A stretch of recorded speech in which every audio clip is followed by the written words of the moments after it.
come over here. You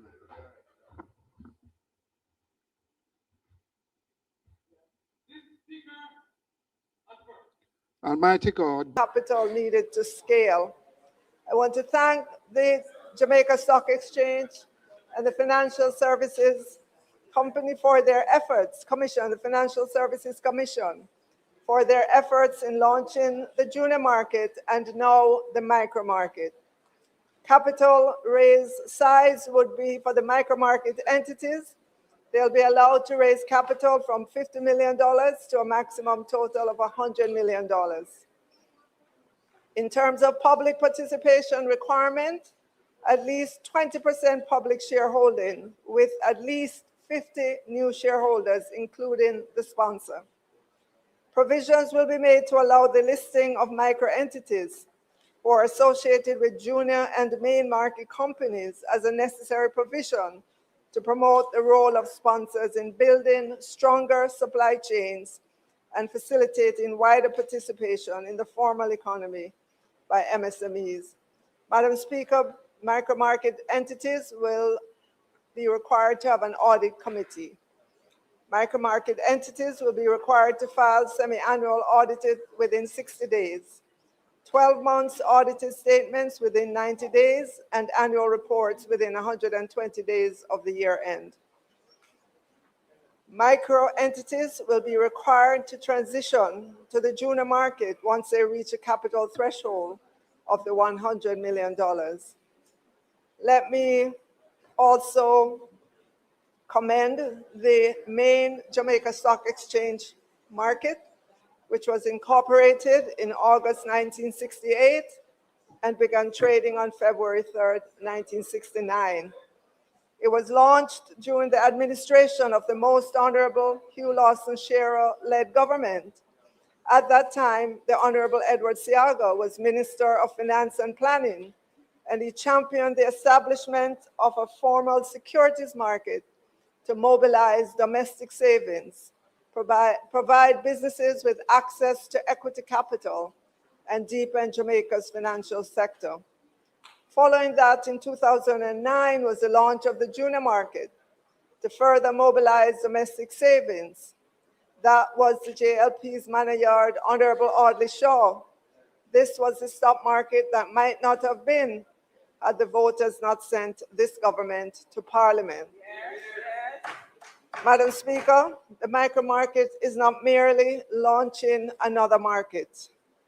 We're launching a new chapter in Jamaica's economic story. Yes. Years from now, when we look back, I know that the launch of the micro market will be remembered as the day we decided that wealth creation should not be reserved for the few, but made possible for the many. Yeah. May the micro market become the birthplace of thousands of Jamaican success stories, creating jobs, building wealth, strengthening families, and advancing our nation, one entrepreneur, one investor, and one bold idea at a time. Thank you, Madam Speaker.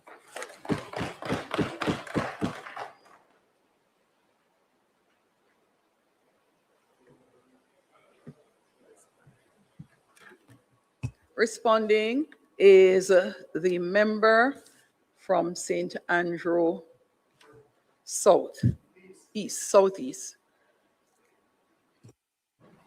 Madam Speaker, we are on record when this idea came up as supporting the launch of a micro stock exchange.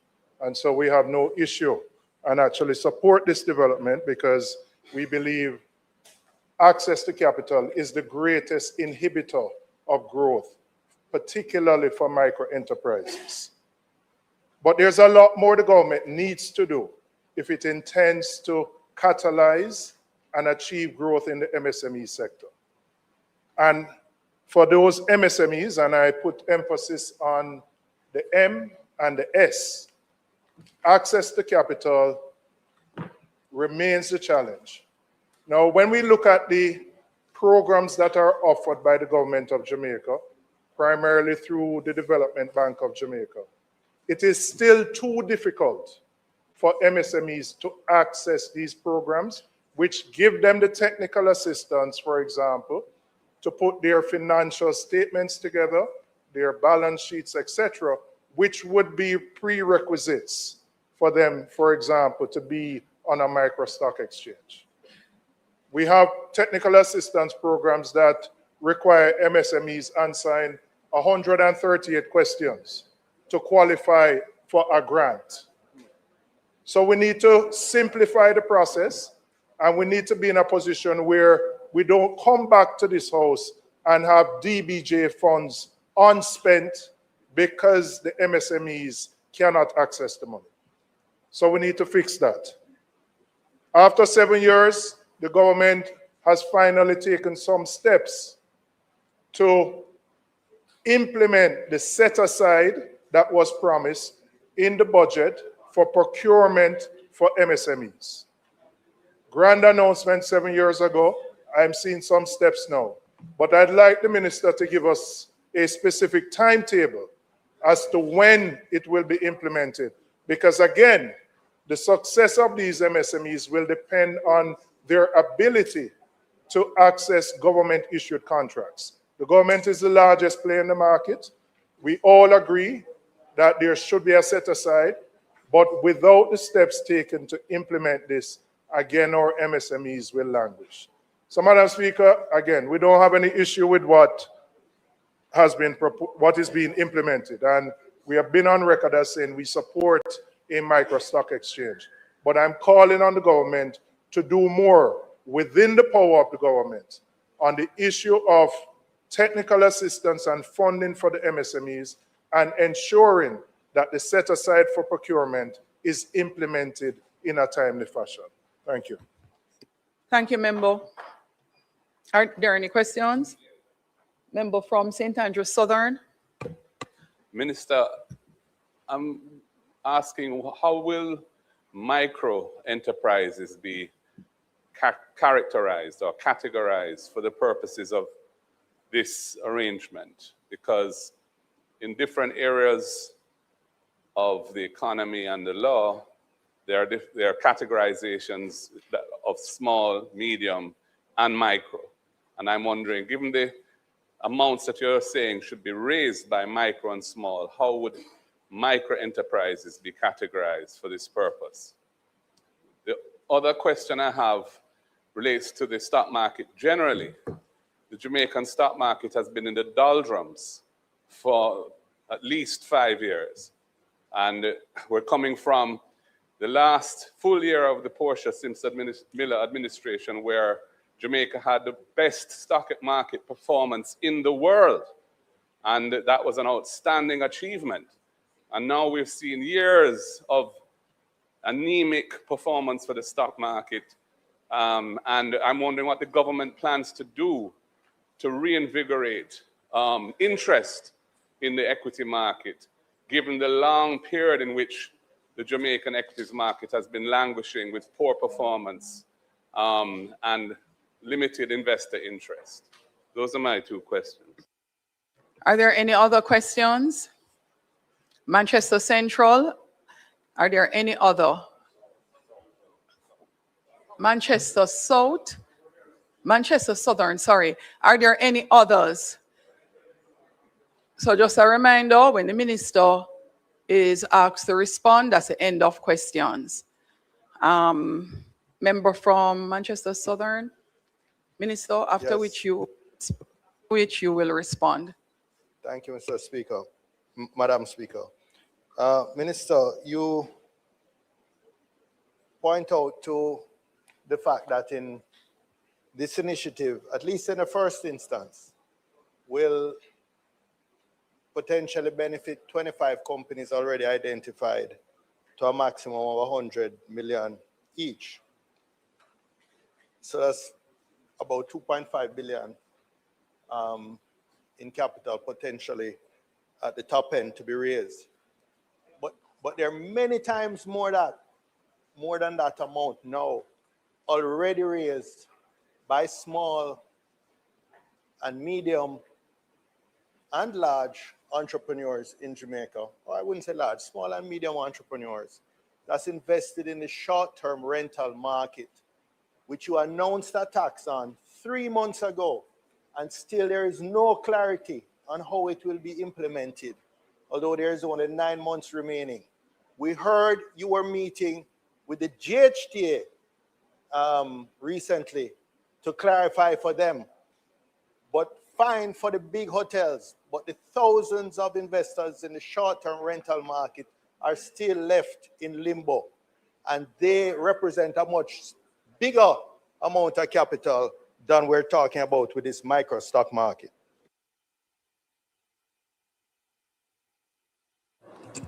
Minister? Thank you, Madam Speaker. I'll take the first question from the member from St. Andrew Southeast in terms of the steps to implement the set-aside procurement. We've just begun that process, member. The first thing to be done is for the entities to identify themselves. They have to come forward. They have to register so that we know who they are in order to get them set up on the procurement system. And that work is on in earnest. We started out in Montego Bay this week in terms of helping the firms to register.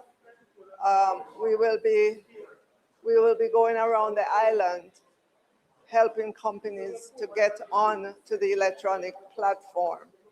We'll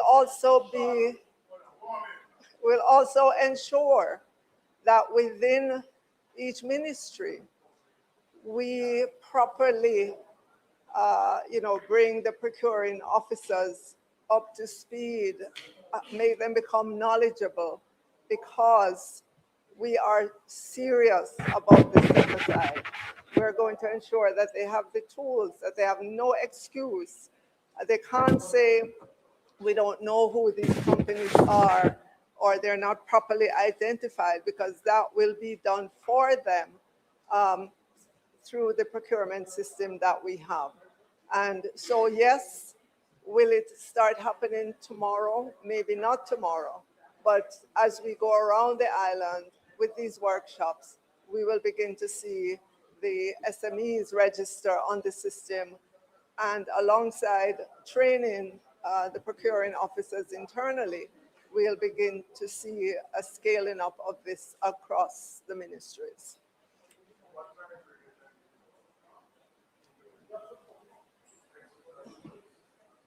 Right, so in terms of the implementation, that has begun.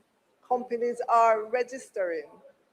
We're having companies put their information on the system. So if you're asking when will it be in full bloom, I would expect that in the next 6 to 8 months, it should be in full bloom, because the companies are excited about this opportunity that's presented for them. In terms of the other question, how will the companies be speaking to the micro market? How will companies be categorized for this? First of all, the first criteria would be their capital raising threshold and their operational maturity. Again, we want companies that will be successful once they go on the market. That is why the JSC is also having the sandbox, so that companies that are interested, but they might not be at the operational maturity just yet, they might not have everything in place, they'll be able to use the sandbox to really see how it works before they're able to graduate into the micro market. There's another question about no clarity.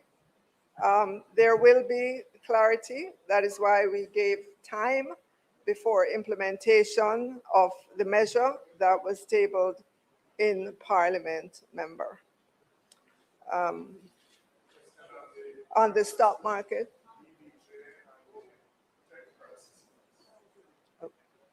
So I would have to get that information from DBJ as to what is their capabilities right now? How can they further scale up that program?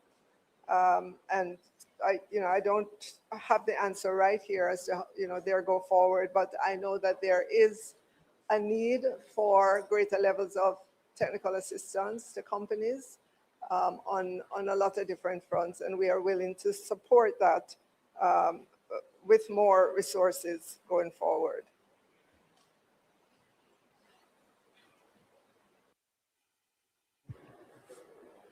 House Leader. Madam Speaker, we move to the next statement. Members, I will as present. we await the orderly, please make welcome to his feet for statement by Minister or House Leader and Minister of Agriculture, Fisheries and Mining. Members? Thank you, Madam Speaker. Madam Speaker, for decades, Alpat has been one of the anchors of the Jamaican mining sector and one of the most important economic engines in Western Jamaica.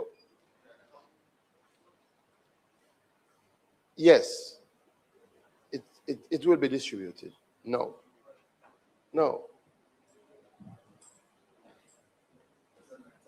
Yeah, I said in the soft copy. Apologies, Madam Speaker, the copy should have been sent. Let me just, yeah.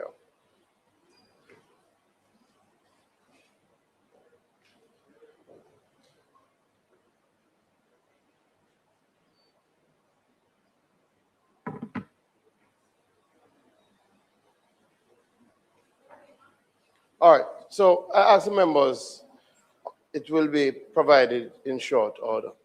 And I'll send you a WhatsApp member forward. Its operations have supported generations of workers, contractors, transport operators, small businesses and families across many communities, including Nain, Milesville, Junction, Malvern, Santa Cruz, Littis, and parts of southeastern St. Elizabeth and southern Manchester. Madam Speaker, when Alpat operates, the impact is felt far beyond the gates of the refinery. Shops benefit, transport operators benefit, service providers benefit, farmers and small businesses benefit, and entire communities benefit from the economic activity generated by its operation. It is for this reason that the reopening of Alpat is a central priority for this government and formed a major part of my trip to China recently. Madam Speaker, as members of this honorable house will recall, Jikwan Iron and Steel Company, more commonly known as JISCO, acquired Alpat in 2017 and restarted operations after several years of closure. During that period, JISCO invested approximately US $360 million into the operation and created employment for approximately 1,000 Jamaicans, including direct employees and contractors, bringing renewed economic activity to the communities across that region. However, in 2019, operations were suspended. The impact of the suspension was significant, particularly for the workers, families, and businesses that had come to depend on the refinery. The suspension was further complicated by the COVID-19 pandemic, changing global market conditions, and wider challenges facing the alumina industry. Madam Speaker, over the last 5 years, JISCO has undertaken a comprehensive feasibility process to determine the most viable pathway to return Alpat to full operation. JISCO's technical teams assessed the existing plant, examined the investments required, reviewed modern technologies, and visited other jurisdictions to study approaches being used internationally to improve efficiency, reduce costs, and modernize alumina production. Following that process, Madam Speaker, JISCO has now determined the path forward for the reopening and modernization of Alpat. Madam Speaker, as part of this process, our engagement in China was focused on direct discussions with the key decision makers responsible for the future of Alpat. The delegation met with the leadership of DISCO to review the redevelopment plans, examine the remaining requirements for implementation, and discuss the steps necessary to return the refinery to productive operation.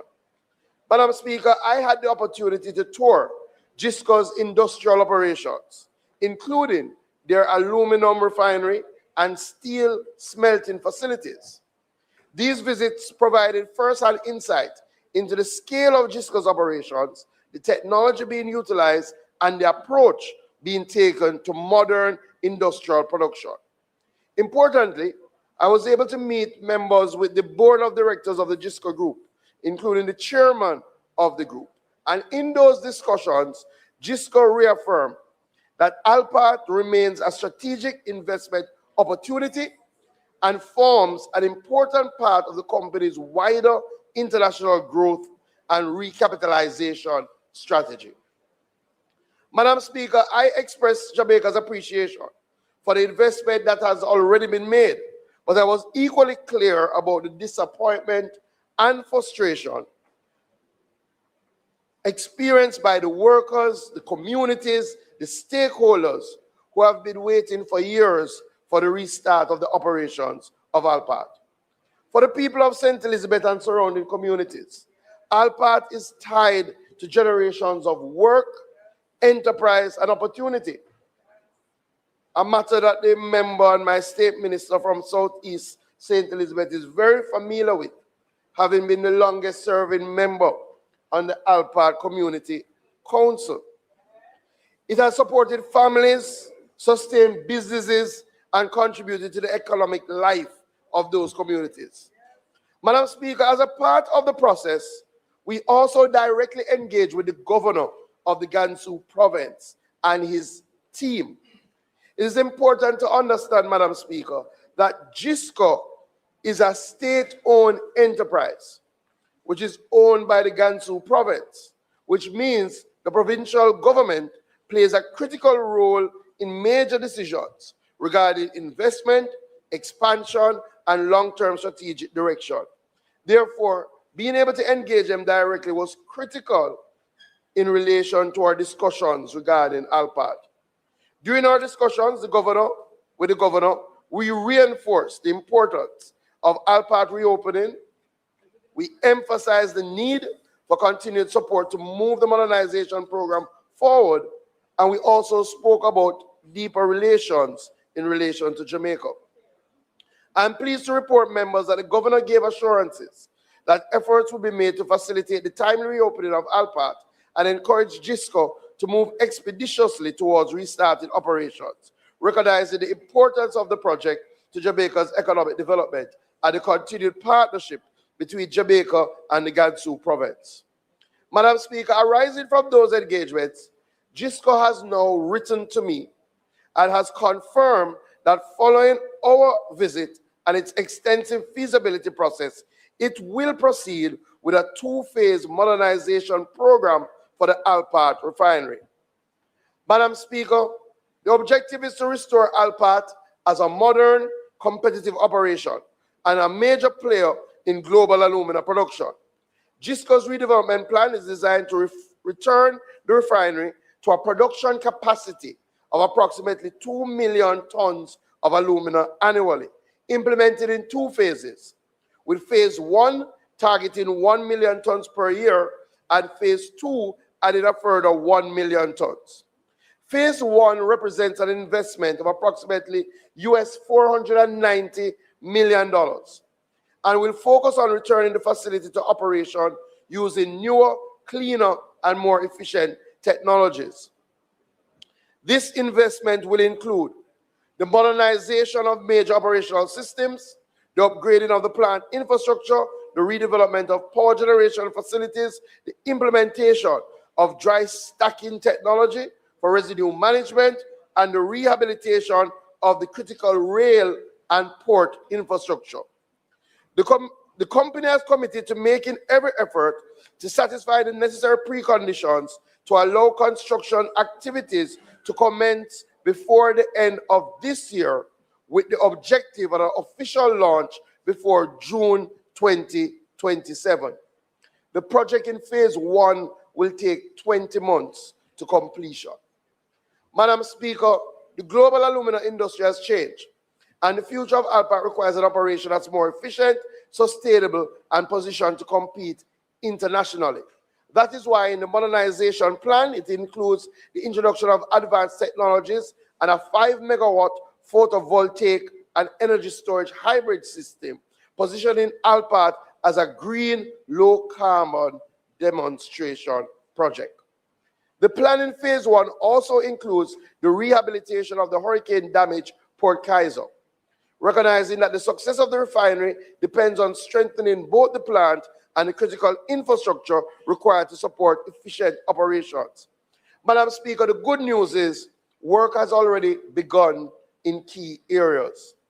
DISCO has invested approximately $8 million in new rehabilitation equipment, including 2 large D11 bulldozers, which arrived at Kingston on the 30th of May and have now been commissioned. The State Minister was at the commissioning, and they are now out in the field leading the reclamation of mined-out lands, which has been a long-standing challenge that they are now working on. We have also advanced discussions on the long-standing issue of land titles for relocated residents. DISCO has advised that approximately 1,233 titles were required, with approximately 350 already completed. We're going to do another 50 during the course of this year, and then there's going to be an acceleration of the project utilizing the systematic land titling initiative. Madam Speaker, securing adequate bauxite reserves was also a critical part of the discussion. DISCO has indicated that approximately 149 million tons of bauxite reserves are associated with the lands currently being pursued, which would support the long-term viability of the refinery operations. So, Madam Speaker, in closing, I'm very happy that our discussions in China have led to some positive outcome. Jamaica values the partnership with DISCO, but we also recognize the urgency of action. After years of uncertainty, there is now renewed commitment, a defined modernization program, a clearer pathway towards returning this important facility to productive operation. Madam Speaker, this government made a commitment to the people of Jamaica that we would pursue every avenue to see Alpart return to operation. We went to China, we engaged decision makers, we secured a clear path forward, and we are closer now more than ever before to seeing the reopening of Alpart, to once again drive growth, jobs, and opportunity for our people. I thank you, Madam Speaker.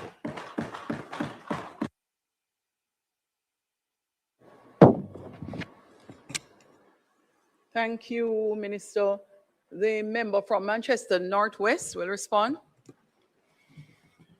Thank you, Madam Speaker. And let me say I hope that the minister had a safe trip, and I see that he's back. But, Madam Speaker, we have been hearing these timelines for a number of years now. In the minister's own presentation, statement to the House, it is over 5 years now that the plant has been closed. And we have heard missed announcement dates over and over again. And I just want to know what will make it different this time. Because if it is just a satisfaction that DISCO has sent 2 large earth movers here, bulldozers as the minister described them, as easy as they send them, they can send them back out and they can be parked. But, Madam Speaker, I mean, we on this side hope that this time around that DISCO will act on the commitment that they have made.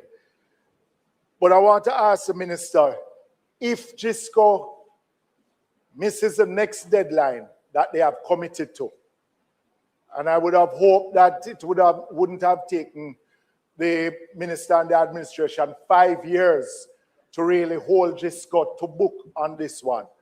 But what action will be taken by the administration if GISCO misses the next deadline? Because we have been getting commitments from them over the last 5 years. Minister, I think that you have been a little bit soft on the industry itself, not just GISCO, but the industry itself when it comes to land reclamation and land titling. It is something that I think that we have discussed, not only in this last sectoral presentation, but I remember my sectoral presentation last year, the whole issue of land titling and land reclamation. And you made a commitment that you would deal with the issue, especially of land reclamation, and that you would come to the House with some amendments to the legislation that governs it in dealing with the issue of land reclamation. But the main issue is what will be the action of the administration if GISCO misses the next deadline. And, you know, they say better late than never. But I am happy to know that the minister decided to go to China in this instance to get a commitment. But I am not firm that this commitment holds any water until we actually see some action taking place at GISCO. So, Minister, my few words on that, but just the issue on what will the action be next is one that I would love to hear from you. Thank you, Madam Speaker. Question from Manchester Southern. Any other members with questions? Any other? All right. So next will be the member from Kingston East and Port Royal, and finally the member from Clarendon Western, after which the minister will respond. No, call him first. So Manchester, the first would be Manchester Southern, and then Kingston East and Port Royal, and then finally Clarendon Southwest. Oh, your mic was on first.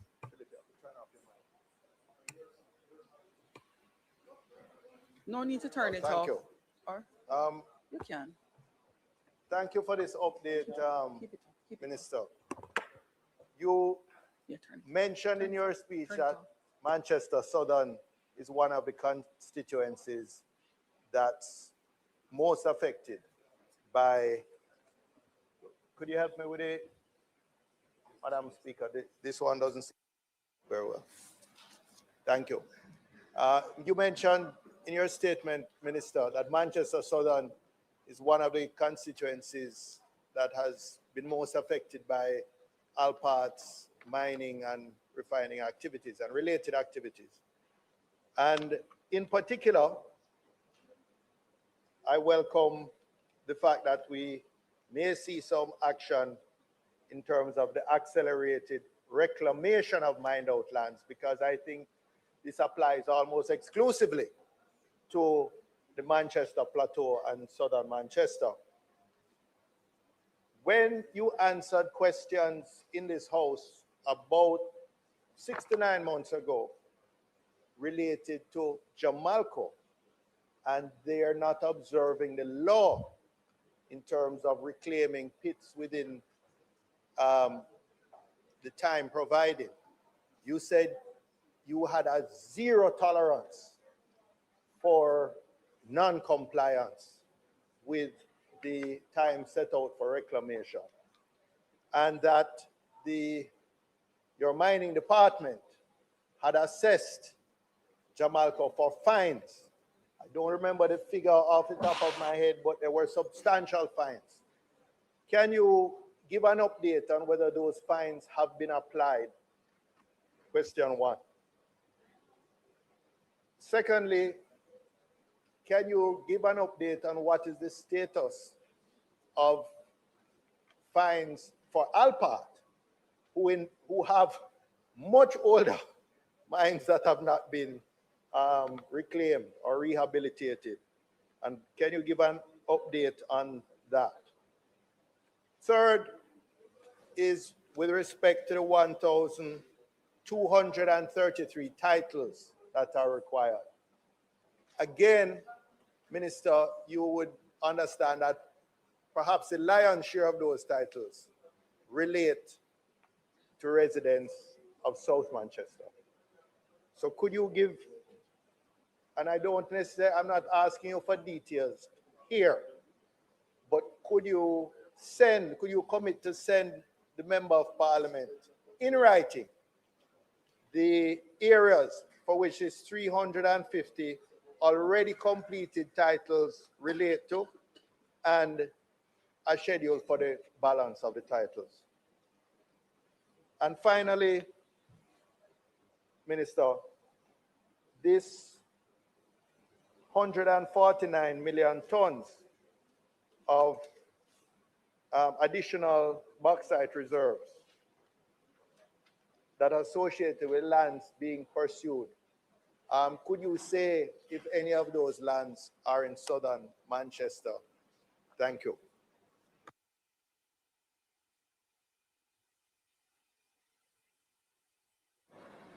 Member from Port Royal, Eastern Port Royal.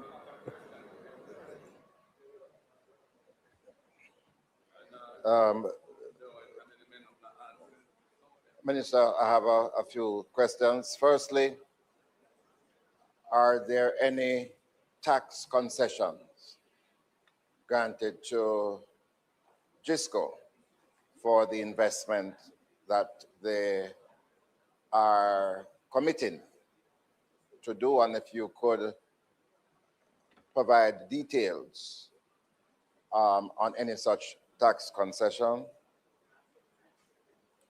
There has been a problem with dust in the southeast St. Elizabeth constituency. Have you reached an accommodation with DISCO to resolve that dust problem for the people of that area? You mentioned that there were two D11s that were imported. My understanding is that the D11s are for land reclamation and not mining. So if you could just clarify that. Finally, did you reach any accommodation in relation to the use of the waste, the residue, for further processing? You have mentioned that you are committed to processing for rare earth. Was that a part of the discussions that you had? And finally, in relation to the 149 million tons, could you say if additional mining lands have been allocated and if these are anywhere near the cockpit country? Minister, hold on. You have one other member before, and that's a member from Clarendon Southwest. Thank you, Madam Speaker. Minister, in respect of the outstanding titles, you mentioned some 350 delivered, total of 1,200 in total.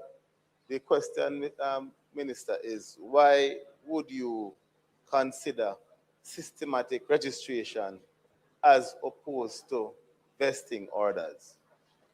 The vesting orders, as we know, is provided for under the Bauxite Alumina Industry Special Provisions Act, and it is deliberately in place to fast-track delivery of titles. So could you explain the rationale for choosing that route as opposed to vesting orders? Bearing in mind, Minister, that there are several communities, not only in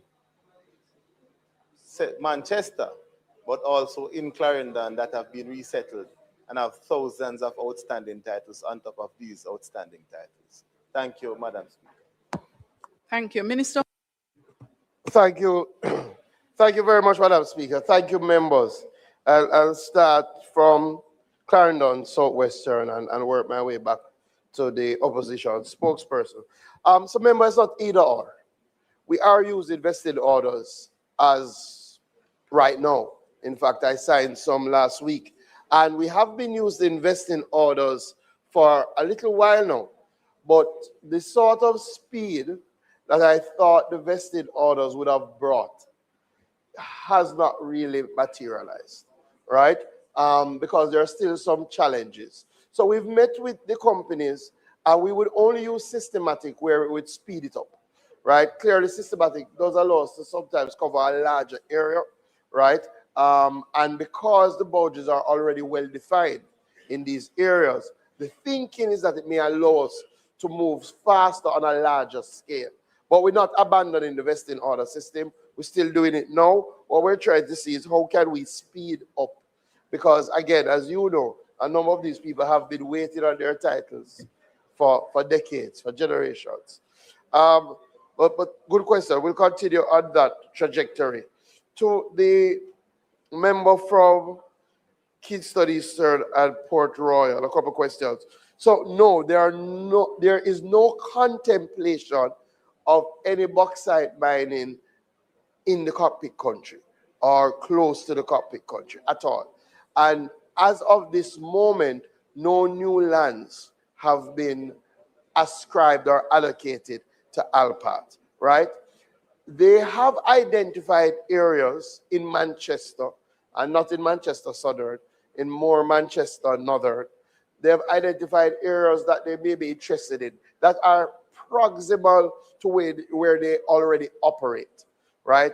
Some of those areas, however, are already under mining leases, right? So they would have to go through a process if they are to take those lands. But as it is now, there's no new allocation, and definitely the cockpit country will not be contemplated at all. We had no discussions regarding rare earths or the use of waste. However, as you are aware, there is a local company that does have an exploratory license in relation to rare earths across a number of the waste spots, including Alpat's waste spot. And that company has been in discussion with the various companies like Alpat, like Jabalco, and the ministry in relation to rare earths and rare earths development.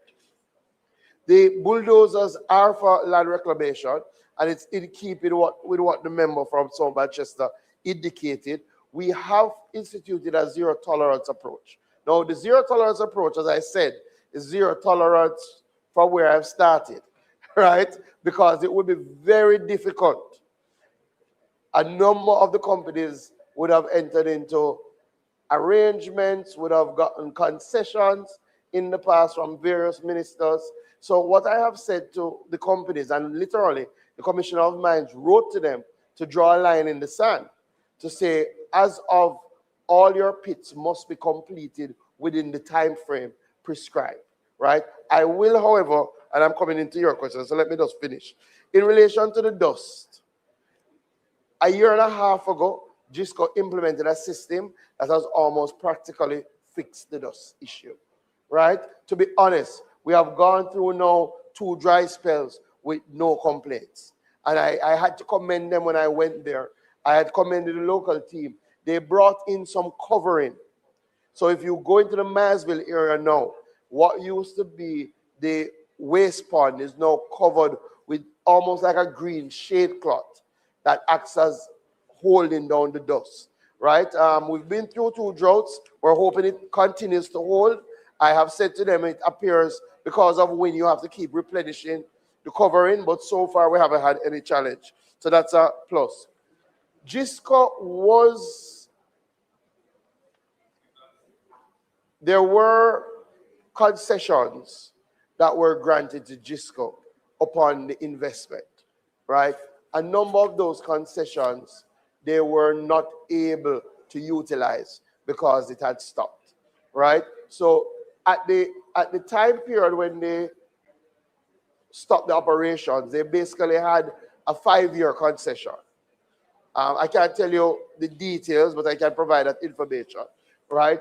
And clearly, it is intended that, considering that they did not utilize that they would be able to utilize that in getting the plant back up and running. And that's important.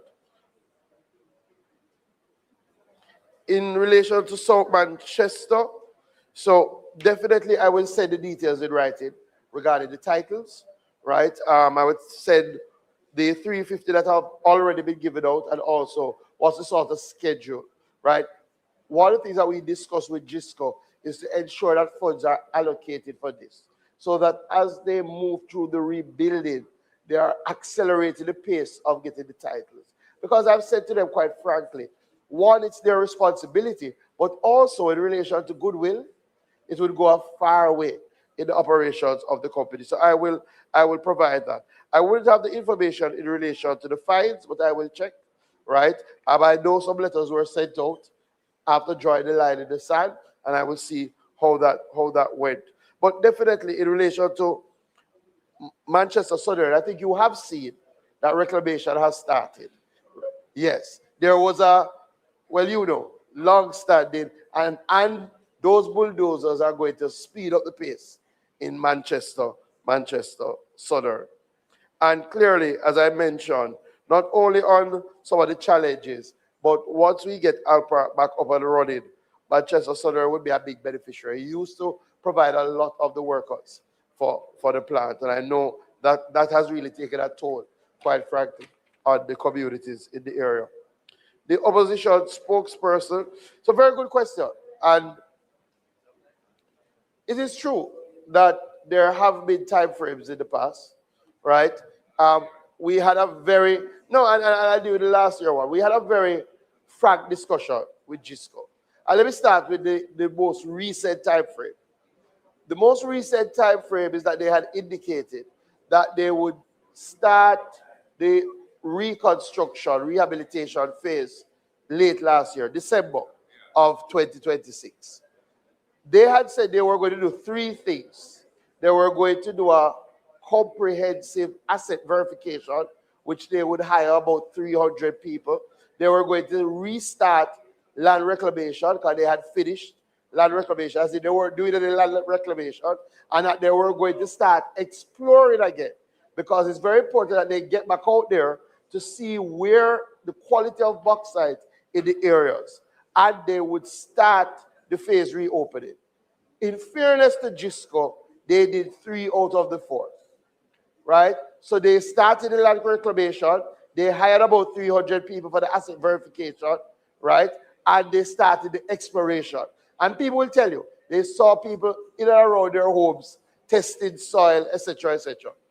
They had come back to us in December and said, with the damage done to Port Kaiser from Hurricane Melissa, they needed to rescope the reopening.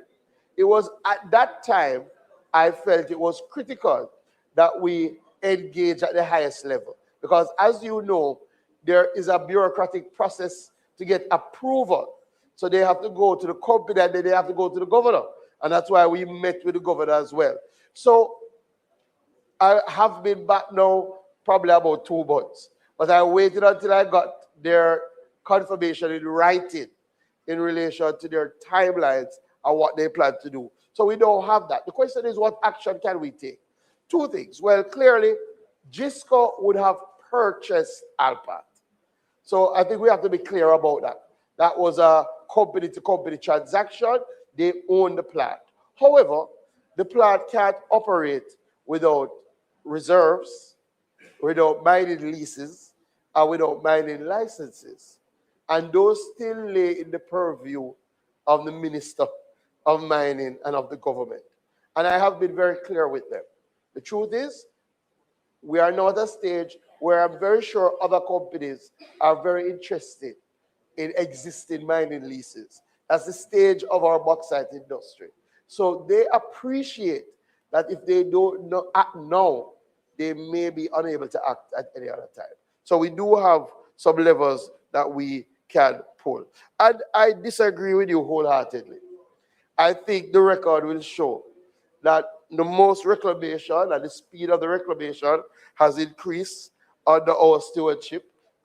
think the record will show that the speed of the land titling has increased under our stewardship, right? We have actually been a lot tougher on those items than before, right? And we are seeing the benefits. With that said, it's a long road to go because unfortunately, most of these titles, they are not new. In fact, since I've been minister, no community has been relocated for bauxite mining. All of these relocations happened decades ago. So while a lot is happening now, we have a lot to catch up on. So with that said, members, I know that we all want to see the action. And this announcement, while I'm very happy for it, I'll be happier when Minister Witter and I and the Prime Minister can go to the formal launch of the reopening of Alpa. And I think all of us here should come. That is when we will again see. Before the next, I will say that. Anyway, thank you, members. Thank you, Minister. Announcements?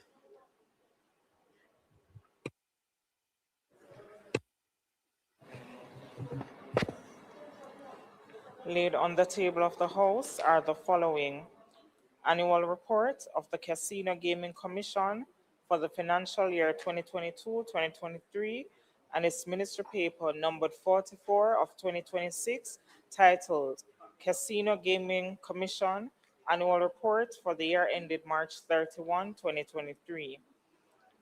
Annual Report of the Casino Gaming Commission for the financial year 2023-2024 and its related Ministry Paper numbered 45 of 2026, titled Casino Gaming Commission Annual Report for the year ended March 31, 2024.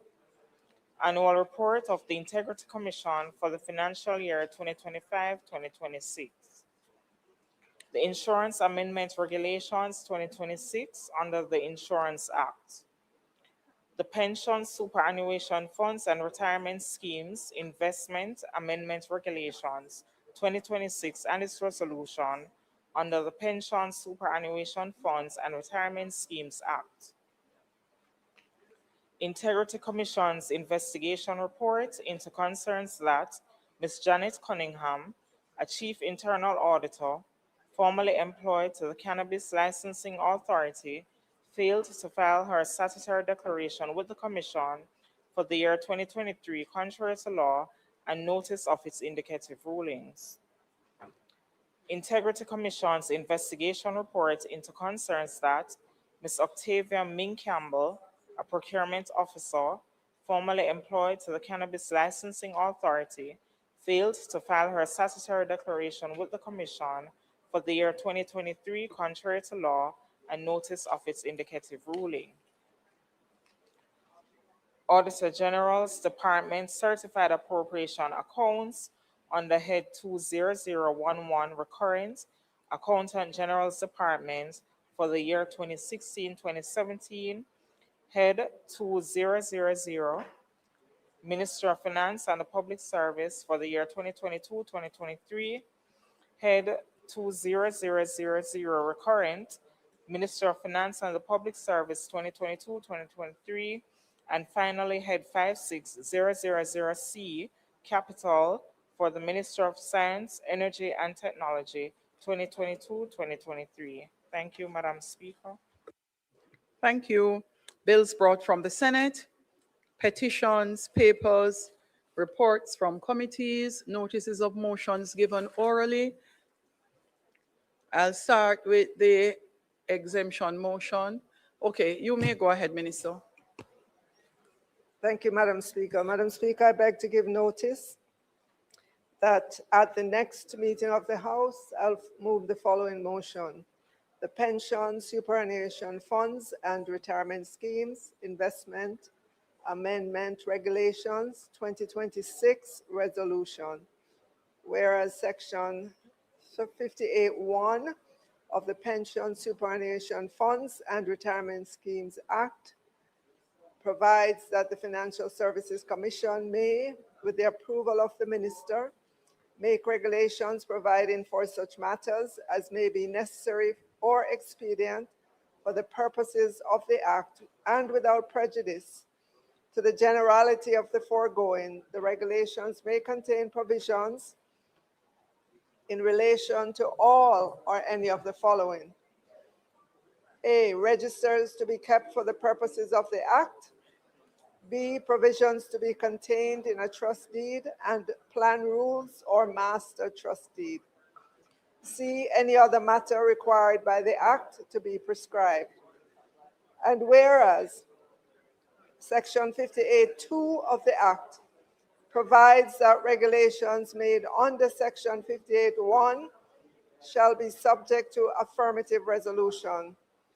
And whereas the Financial Service Commission, with approval of the minister on the first day of July 2026, made the pensions, superannuation funds, and retirement schemes investment amendment regulations 2026. And whereas it is desirable that the pensions, superannuation funds, and retirement schemes investment amendment regulation 2026 be affirmed, now therefore be it resolved by this honorable House as follows. This resolution may be cited as the Pensions, Superannuation Funds, and Retirement Schemes Investment Amendment Regulations 2026 Resolution.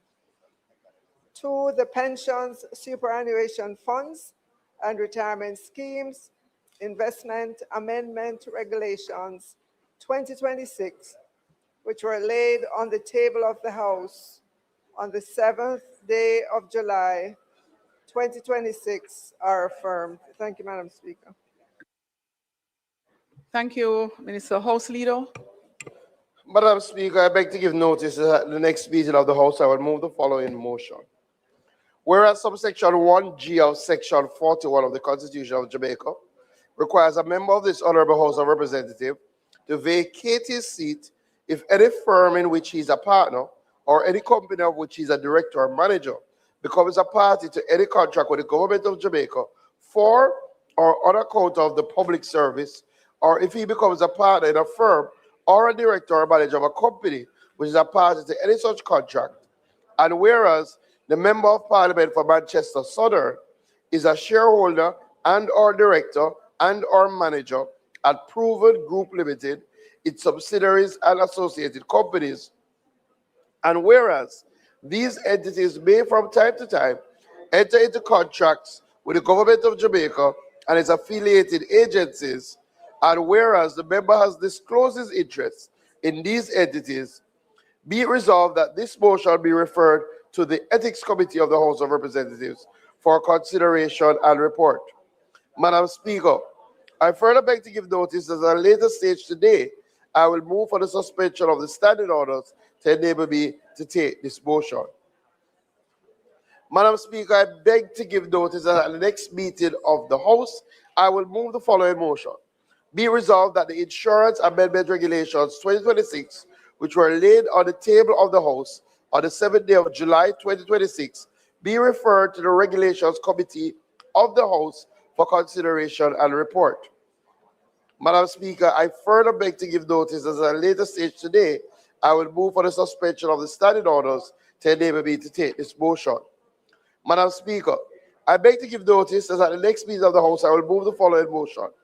Be it resolved that with reference to the resolution approved by this Honorable House on October 21, 2025, appointing an internal and external affairs committee, that the name Zuleika Jess be removed from the membership of the committee, and that the name Yvonne Shaw be substituted therefore. Madam Speaker, I further beg to give notice that at a later stage today, I will move for the suspension of the standing orders to enable me to take this motion. Thank you, House Leader.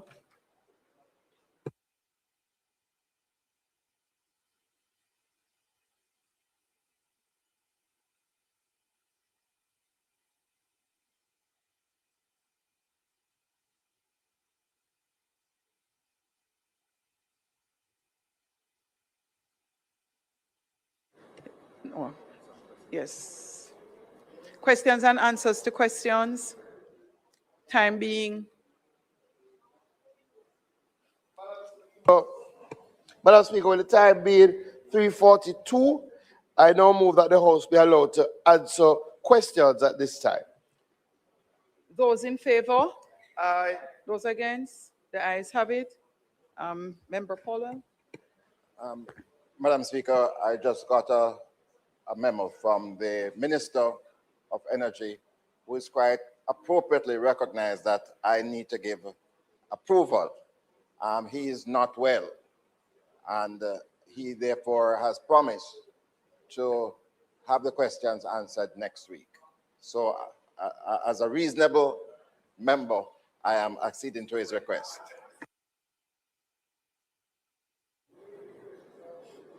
Motions that may be made at the commencement of public business requiring notice, motions relating to the sitting of the House, motions for leave to introduce bills, presentation of bills without leave of the House first obtained, public business. House Leader. Madam Speaker, firstly, let me join in welcoming the members of the Sab-Sharp Teachers College, a wonderful educational institution. Have produced some excellent teachers. Excellent teachers. I see Member Malahoo Fort beaming with pride. Yes, very, very good institution. And I see Member Bartlett claiming them as his children, his students. But wonderful institution. I'm very happy that they're here and they would have been able to see some of the proceedings. We're not finished, but now we're in public business, which is normally the time that I would have to give my remarks.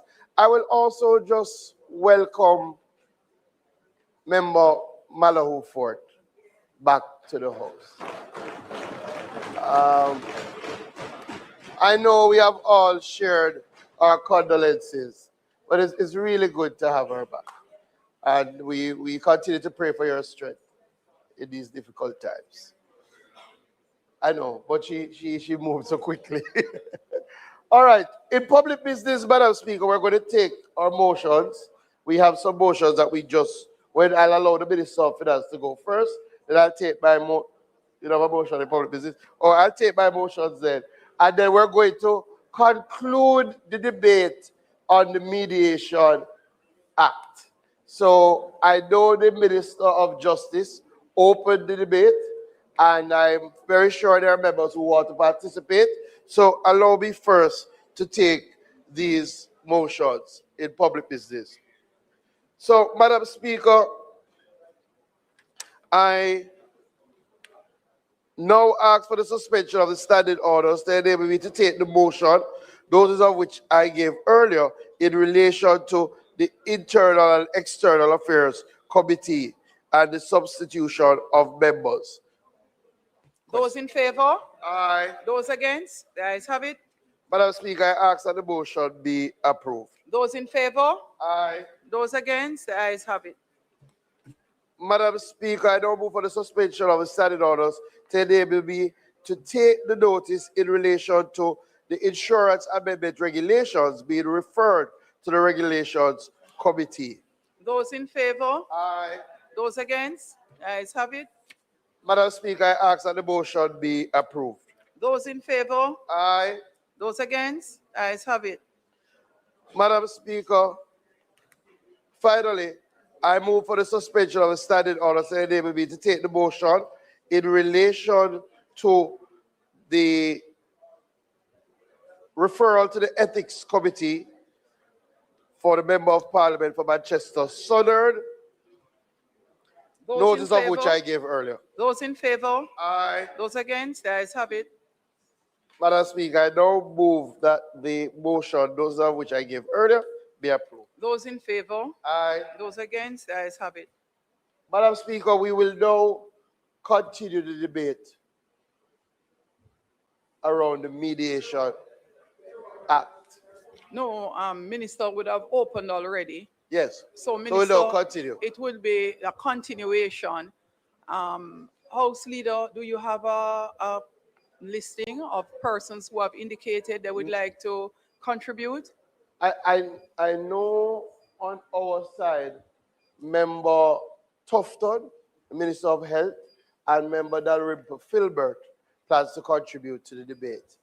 And Member Zulika Jess, the leader of the opposition, plans to contribute. So I don't know if Member Jess wants the status of since the last presentation. Dr. Okay. Minister of Health.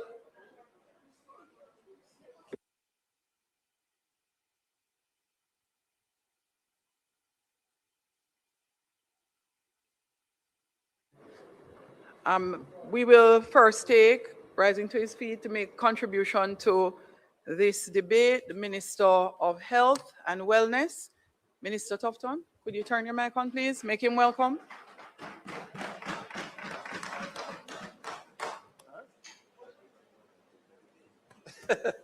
Thank you very much, Madam Speaker, colleagues. Madam Speaker, this bill,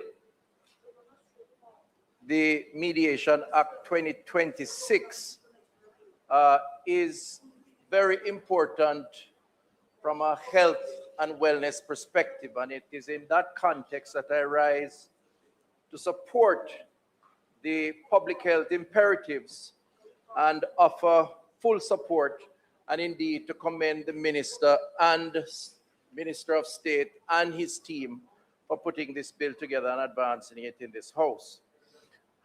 I would like to reference, in making the point and supporting the bill, violence, particularly violence against our women, but generally violence within our society. Jamaica is a high trauma society, and a lot of it is influenced with our behavior, Madam Speaker, colleagues. And unfortunately, much of the cases we see in accident and emergency, which leads to doctors and nurses and other health practitioners' attention, is caused by decisions that we make, and in some instances, decisions that are against each other. We see some of this, Madam Speaker, through police reports. We see some through signs, whether it is physical, mental, or psychological. But in all cases, more often than not, the solution lies with some sort of public health intervention. While acts of domestic violence often occur behind closed doors, there are consequences that extend far beyond the home, affecting families, communities, of course, health services, the workplace, and the justice system. On a typical week anywhere in Jamaica, in our A&E or in some doctor's office, there is some treatment being meted out because of this type of antisocial behavior. And the reason why this bill is important, Mr. Speaker, is because these issues don't just occur. They start sometimes as a small, simple disagreement, and because of one reason or another, they escalate, and they escalate, leading to the injuries that are as a result of domestic violence. So what may be a minor disagreement, whether it is over possession, intimate relationships, relationships generally, children, or otherwise, these unresolved disputes do escalate, and that's the history, unfortunately, of our community and our country. And the data supports that. In 2024, a total of 33,081 injuries were recorded through the Jamaica Injury Surveillance System. And of these, almost 7,000 were violence-related injuries. Particularly concerning are the findings related to women. And I want to reference that. In 2024, just under 2,000 cases of violence against women were treated at a hospital somewhere in our country, or health center, meaning the attention that a doctor or a nurse has to mete out, not to mention the pain and the suffering that those individuals, in this case, are women, have to suffer. And the data is also supporting that the ages between 18 and 40 account for some 74% of these cases.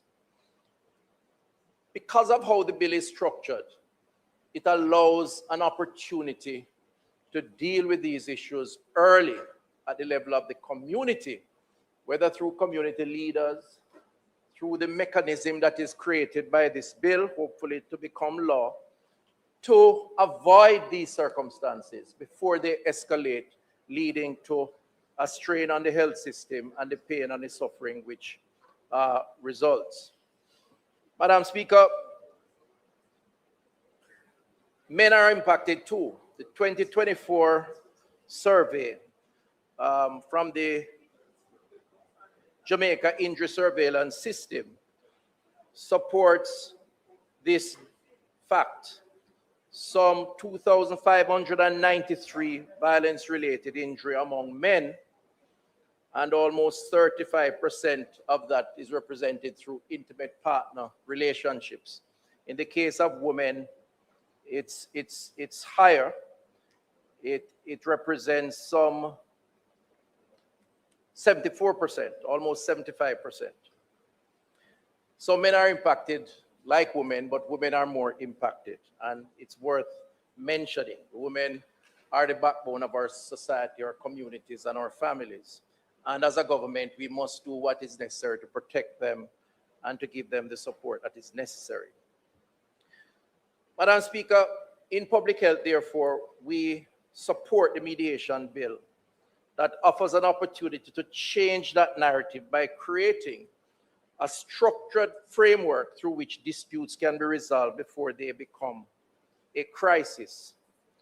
We accept and recognize from our experiences that these disputes start small, starts in the family, in the community, more often than not between persons who know each other, and then without the appropriate intervention escalates to become a criminal investigation, an emergency medical situation, tensions escalate, and indeed people lose their lives, starting with very simple disputes. It is within that context, Madam Speaker, that we support the bill and think it is important and indeed should have existed for a long time, but there's no time like now. I want to just reference a few sections, Madam Speaker. Section 60, Clause 2, and Section 61(2) promotes intervention through community, family, and domestic mediation. And this is where my focus is, because I think we in health tend to address some of these issues purely from a health perspective. So we have nearly 5,000 health officers, whether they are vector control workers, destroying mosquito breeding sites, or community health aides checking with the aged person in a household, whether they take their medication or giving them support, or the public health nurse or doctor. But we also have a mechanism under mental health, the Problem Plus program that trains community leaders to support mental health issues. And mental health is also a big cause of violence between individuals at the level of community. And so we have started to address that. And so we are interested to be supported by this bill to become legislation, because wherever there can be integration to support that, it would add critical value to managing cordial relations in the community between families or friends, as the case may be. And the bill, through Section 60, Clause 2, and Section 61, to promote that type of intervention, which means that health can play a role in this regard. Section 62(1), the bill empowers the minister to make regulations for the implementation of community mediation, while Section 61(1)(a) and 62(a) and (c) empowers the mediation board to make rules governing domestic and family mediation measures. These provisions, Mr. Speaker, facilitates the development of accessible dispute resolution mechanisms within communities enabling conflicts to be addressed by trained and impartial mediators before they escalate into confrontation, police involvement, or litigation.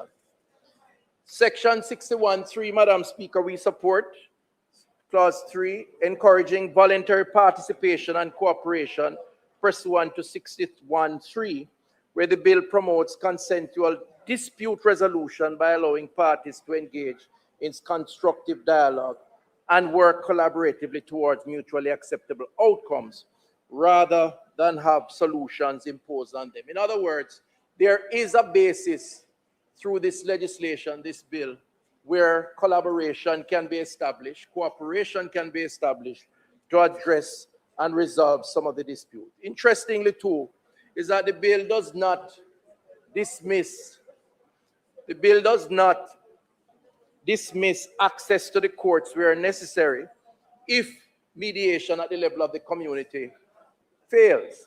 And Section 42.2 and 42.3 reserves that right or preserves that right, Madam Speaker. The other section that is worth noting, which health focuses on significantly, is Section 50 to 54, which speaks to confidentiality in resolving disputes. Health data is highly confidential. We spend a lot of time ensuring that it is preserved, that type of information. And the bill clearly outlines in this section the confidentiality of information. And the final section, Mr. Speaker, 48.2, enabling court enforcement of agreements, is also worth noting, because to the extent that the bill becomes law and a resolution is agreed on, this agreement is enforceable by law. And that gives teeth to community-based intervention and community-based resolution. And from a public health standpoint, what it means, Mr. Speaker, is that we can in fact attempt to address those issues at the community level. So, Mr. Speaker, that is my contribution to this bill. We think that from a public health perspective, it is important. It adds value to the work that we do at the level of communities, and it offers another buffer, another important intervention to reduce the potential for domestic violence, which creates added pressure on our public health system. Mr. Speaker, thank you very much.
Anybody from the opposition? I mean, they indicate tongue time. A member from St. Elizabeth Northeastern.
you. Thank you, Mr. Speaker. Mr. Speaker, on this side, we welcome the mediation bill and approach this debate today with a view to actually see how best we can contribute towards strengthening the bill. And I see the member from Northeastern St. Andrew looking at me quite keenly. And so I wish to make it clear, Mr. Speaker, that our intent and our approach this afternoon is not to obstruct, but rather to construct or reconstruct in some cases. Mr. Speaker, we understand and we share the view and the vision articulated by the minister. We agree that mediation is indeed an ideal course of action to heal the wounds that divide our society. We note that this bill actually goes extremely far, not just deals with mediation here at the local level, but also encompasses international mediation. Against that background, it is important that we view this bill, Mr. Speaker, with a critical eye and to see how best we can lend our various expertise into making this bill as robust and strong as we possibly can. And so against that background, I trust that the House will be minded to view my suggestions and my recommendations in the spirit in which it is intended, Minister. And I start with the interpretation clause of the bill. At page 4, clause 2 speaks about, forgive me, Mr. Speaker. Clause 2 speaks about an individual who is habitually resident in Jamaica being permitted to access mediation under this particular bill. And I'm referring to the section that defines domestic mediation. Domestic mediation is actually defined as relating to a dispute arising out of a legal relationship where a party is habitually resident in Jamaica, amongst other things. My suggestion is that we should amend this particular clause to substitute ordinarily resident instead of habitually resident. And my position, Mr. Speaker, is very simple. In legal terminology, as the minister would know, the test to establish whether an individual is habitually resident in Jamaica is a much stricter legal test that needs to be satisfied, as opposed to where an individual is simply required to be ordinarily resident. And the truth is we have a number of Jamaicans who divide their year into living here in Jamaica for part of the year and another part in another jurisdiction. By this definition, we would be precluding and excluding those categories of Jamaicans from being able to benefit from this act, or rather from this bill, because we are insisting that they must be habitually resident in Jamaica. And so my suggestion, Mr. Speaker, is that the word habitually resident be amended to instead reflect ordinarily resident. And that can be carried over into a similar provision at page 5, clause B, which also makes reference to habitual residents. My rationale is the same. Secondly, at clause 11.2, I'm not sure if there was an oversight or if it is that we intend to embark on a course that is being pursued by some more modern or advanced democracies.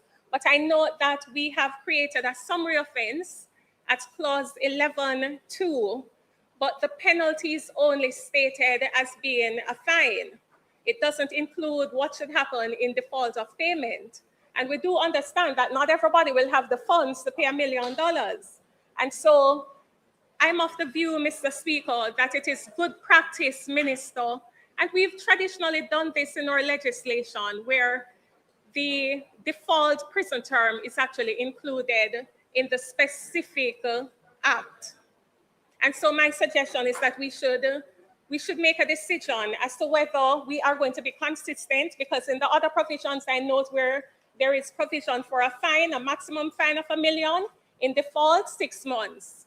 Here at 11.2, there is no provision for what should happen in the event that the fine is not or cannot be paid. So my suggestion is that that clause also be amended just to include what should happen in default of payment. At clause 12.1a, it speaks to eligibility to become a mediator. And I note that in order to qualify to be registered as a mediator, one needs to have attained the minimum age of 21 years old. I'm of the view that in this modern dispensation, that age limit could appropriately be reduced to 18. And the reason for that is very simple. And it's not just because some of us are more mature at 18 than some 21-year-olds are, but it is about equality before the law. And I note when I look at the entire bill, there is a schedule, Mr. Speaker, the 4th schedule actually allows for mediators qualified in other countries to be allowed to practice as mediators here, even if they are below 18 or under whatever age they're allowed to practice that in their country, they can come and practice in Jamaica. And at the same time, you would have Jamaicans who would not be able to practice as mediators because they have not attained that age. So as a matter of equality before the law, and also if we are looking at seeing how best we can assist, especially those younger ones with employment opportunities, this is a nice way to transition them into formal employment. And so my suggestion and recommendation is that we reduce the age from 21 years old to 18 years old. And finally, and I've given this one some thought, but I am hopeful that we might be bold and transformational. One of the biggest challenges that we've had in the justice system centers around the backlog. And yes, we appreciate the strides that the Chief Justice, the courts, and indeed you as minister, forgive me, and indeed the minister has actually done in bringing our numbers down, but we're still not where we need to be. We still have a 54% case backlog as it relates to civil court cases. My concern, Mr. Speaker, is that this bill provides that once a mediation agreement is signed, one party has to go back before the court to apply for it to become a binding court order, so to speak. My view is that we don't need to reinvent the wheel. There is ample precedent in our neighbors in the Eastern Caribbean, for example, where they have an automatic conversion model that allows for once a mediation agreement is signed, it is automatically converted into a final order issued out of the court. So there's no need to formally go back before the court, apply for it to get that particular status. It automatically converts upon registering the mediation agreement in court. In other words, all you have to do is file it in the registry. There's a specific registry designated for mediation agreements, just like you have probate registries, etc. You have a mediation registry, an expedited registry. Once you file the mediation agreement in that registry, it automatically takes on the legal weight of a final binding court order. That means that individuals don't have to go back before the court if there is a breach of the mediation agreement. It means that you're not contributing to the backlog and you're actually seeking and implementing ways to speed up justice. And so against that background, those are my brief suggestions for the improvement of this bill, and I hope that this House will give due consideration. Thank you.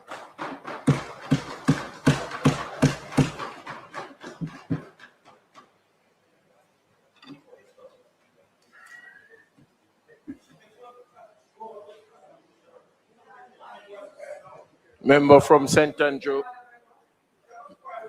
Member from St. Andrew Western. So, Mr. Speaker, I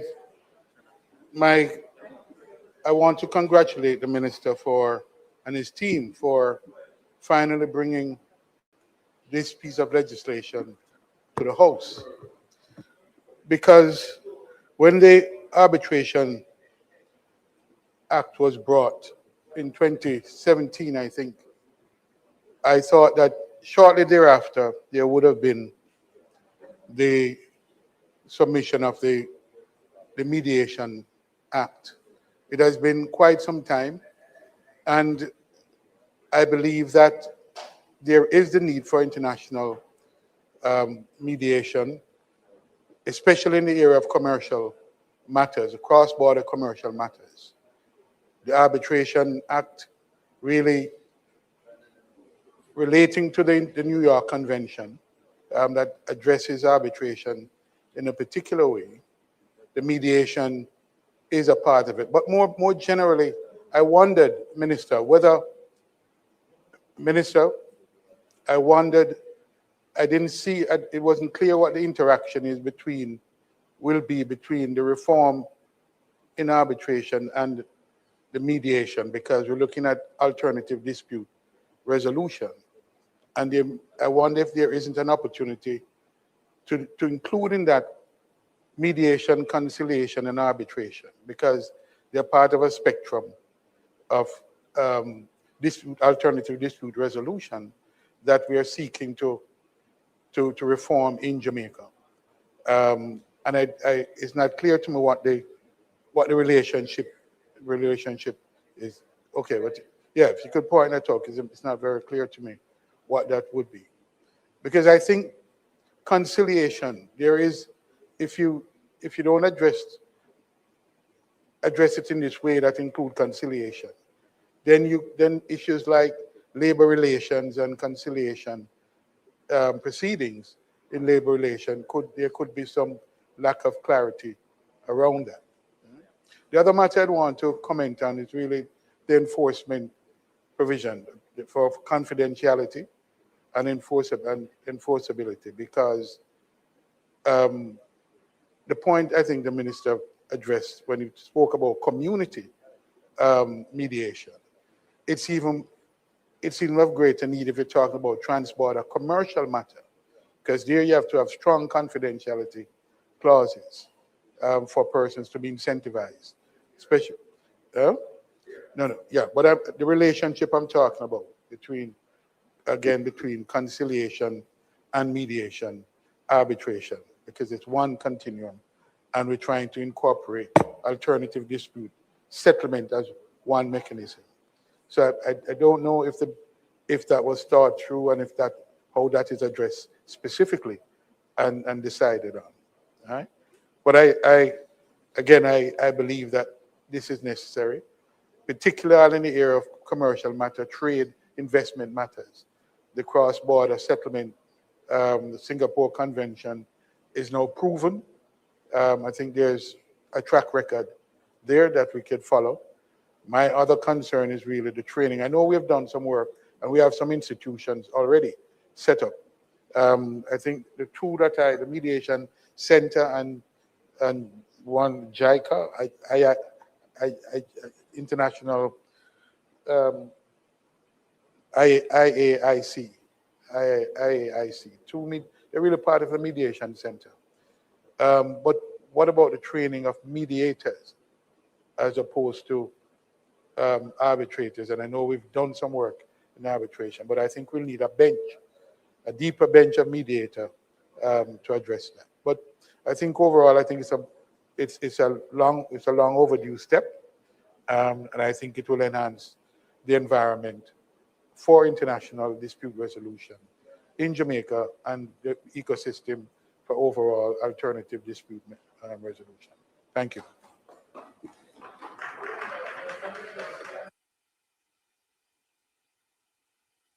Member from St. Anne South Eastern. Mr. Speaker, I was at Sabbath school and they read from Matthew 18, verses 15 to 17, which actually sets out a process for mediation. At first, you don't get satisfaction from talking to the one who offends you. You talk to someone else, you go to the church, and then you find a neutral party. So mediation is as old as the Bible, we could argue. And we do want to preserve that traditional practice. However, when we look at the bill, clause 9, it says we should not practice mediation if you're not registered. And so it makes me wonder then if the real intent here is more around professional mediation, because 9B speaks to the fact that about payment.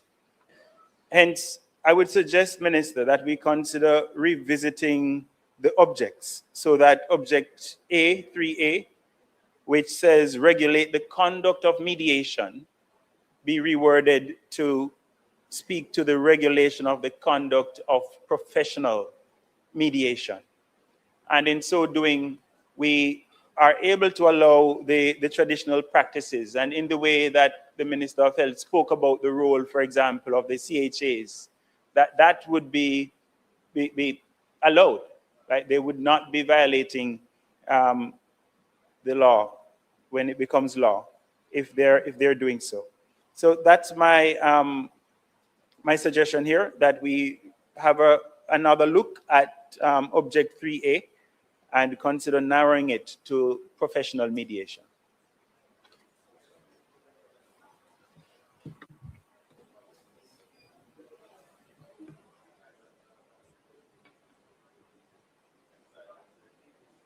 Member from St. Andrew Southern. Thank you. Thank you, Mr. Speaker. Mr. Speaker, I join with the comments made by the member for St. Andrew Western on the benefits of encouraging international mediation being conducted in Jamaica. In the same way that when the arbitration legislation was brought here a few years ago, I strongly endorsed it as a simple and coherent code for arbitration in Jamaica, which was consistent with the aspirations of those who wanted Jamaica to become an international center for arbitration. Unfortunately, we haven't seen that happen yet, but the law that we have on arbitration is, in my view, a very good law, and provides an excellent legislative platform for that to emerge if other forms of support for such a center are created. And similarly, in the area of mediation, I think there are opportunities to do that as well. So that aspect of it, I'm very comfortable with. What I'm not so comfortable with is the idea of regulating mediation generally in Jamaica, domestic mediation generally in Jamaica. Regulation comes with costs for those who are regulated. There are fees that have to be paid, there are processes that have to be complied with, there are enforcement costs if it's going to make any kind of sense, and so on. It isn't clear to me what mischief or imperative there is for bringing the practice of mediation domestically into that regulated arena. We've had mediation operating certainly in the court system, mandatory mediation in the court system for civil matters for many years now. And that hasn't, as far as I'm aware, as a former minister of justice, thrown up any need to regulate mediation activities, perhaps.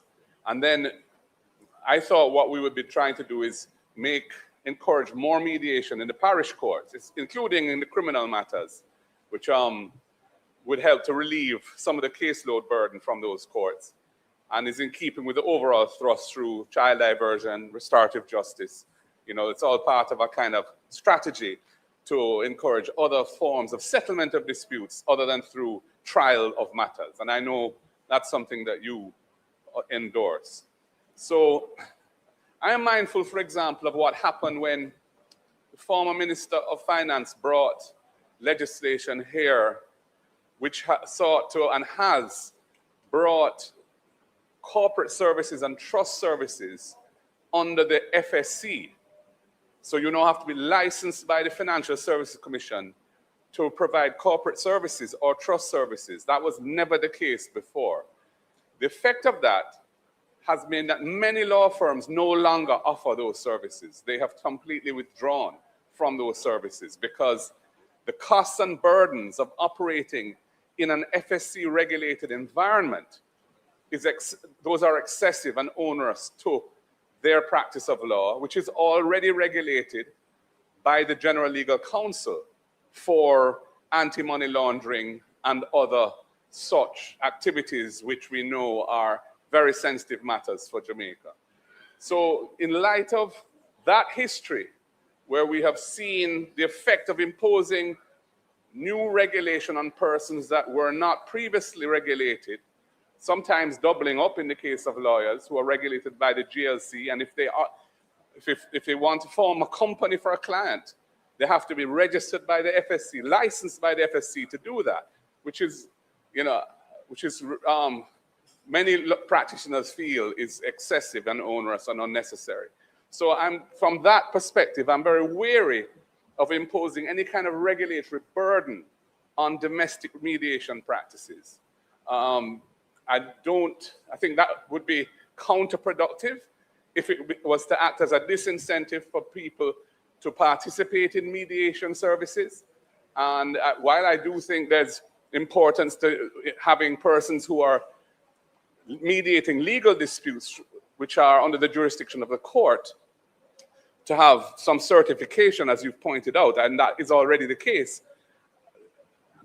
imposing a new regulatory regime on domestic mediation took me by surprise. I wasn't expecting it when you brought it here.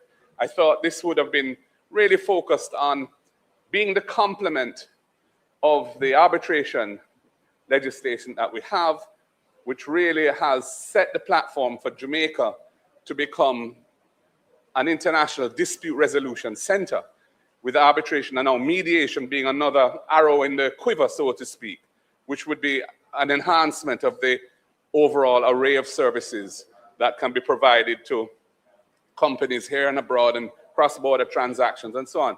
So those are my thoughts. I have a concern because I've seen the effect, the chilling effect, the disincentive effect that introducing regulation in areas which have historically not been regulated and aren't really crying out for it from any domestic needs can have on their willingness to provide those services. And I'm concerned that we may have that impact in relation to mediation.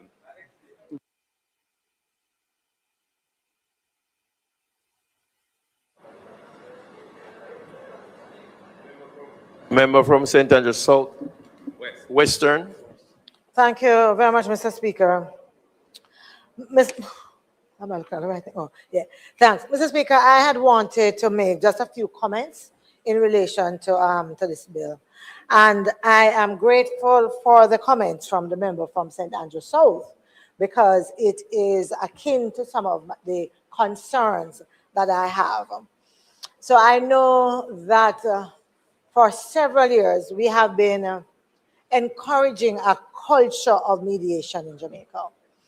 And that includes all other kinds of alternative dispute resolution processes, as well as restorative justice and so on, as you very well know. I would hate to see, well, certainly I was hoping that the bill itself, apart from the certification and stuff that's required, would actually speak to building that culture of mediation. We have done a fantastic job across administrations, for example, with peace and love in schools, which is really what it's also about, this culture that we are building. I was hoping that we were conscious that there are individuals right now who are trained but not necessarily certified mediators who play a significant role in several communities, whether it is in church, as the member from Southeast St. Anne's said, or in communities. And for what they are doing, they certainly would not need to be certified, since they have absolutely no interest in participating in the court system. Because of how Jamaica is, I am fearful that some of these individuals who are doing good and mean well might at some point run into afoul of the law because they are practicing. Yes? No, and so, right. And so I want to make sure that these safeguards are there, because you know how it is. You know, police come and see a couple youths doing a session, and they say, no, no, no, Parliament passed a law, you have to be certified, where's your certification?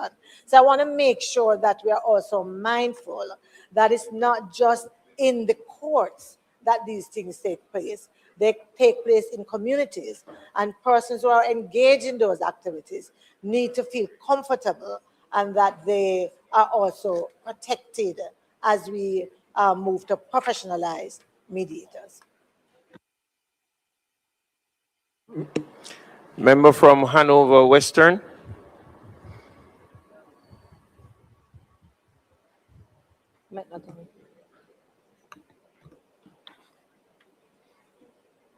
Mr. Speaker, I want to endorse the comments made by my colleagues. I wish to comment on section 32(1), where it speaks to when mediation commences. What I'm not seeing is for court-referred mediation, whether or not there's a time period for those to be completed. And mediation for me should never become another waiting room in the justice system. And so I think it requires some specificity as to when, especially for court-referred mediations, when this should complete. This, the legislation really is intended to reduce delays and backlogs. And if you don't have a specified time, then there will be the tendency for it to continue without an end. And so it should establish clear expectations of timelines within the legislation. That's my contribution. Member from Trelawney Southern.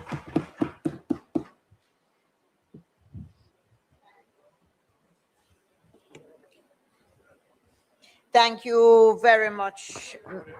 Yes, if I can. Thank you very much, Mr. Speaker.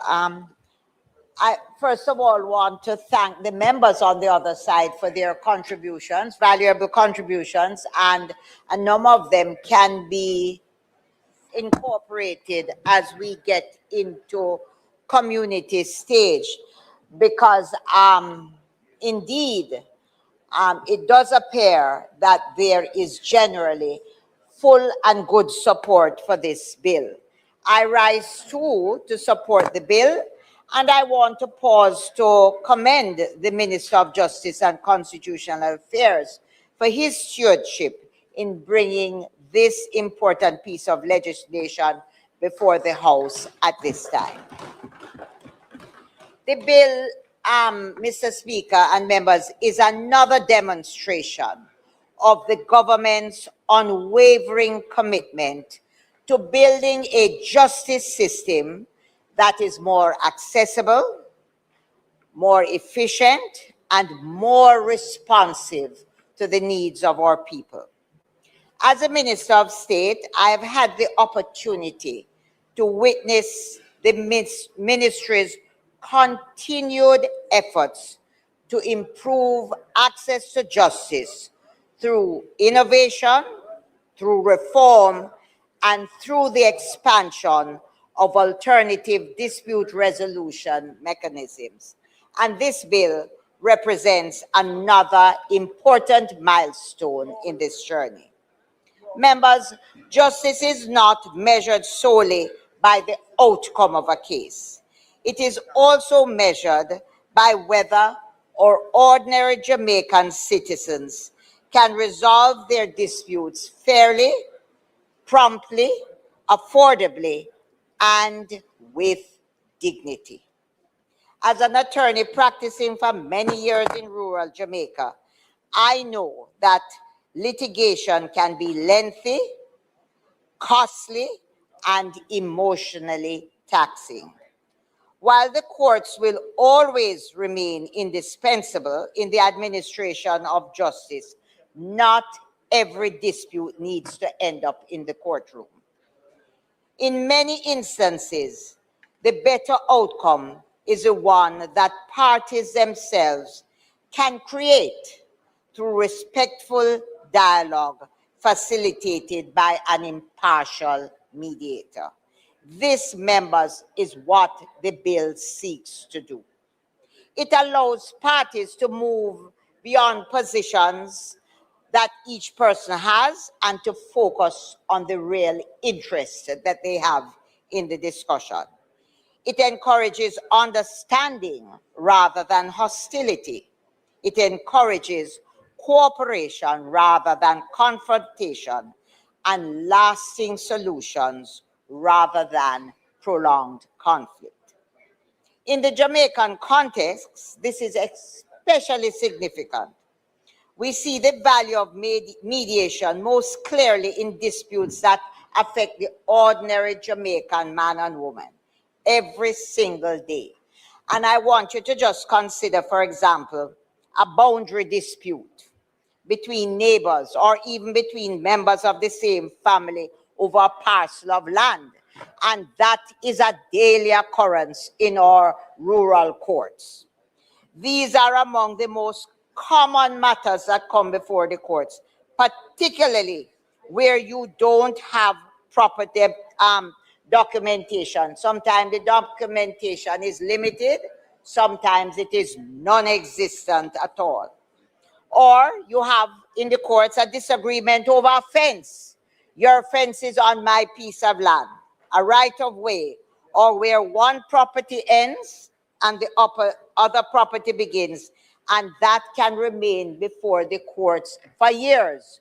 We put it off because this one traveling, we put it off because the paper's not here, and it goes on and on. During that time, parties have to incur a lot of legal costs. I know people talk about costs now with mediation, but believe me, they're paying it in legal costs when you have to have this matter linger in the courts. And while they pay the costs, the relationships deteriorate. And what began sometime as a single disagreement, you come over my fence line, grows often into deep and lasting hostility. So it is through mediation, however, that those parties can come.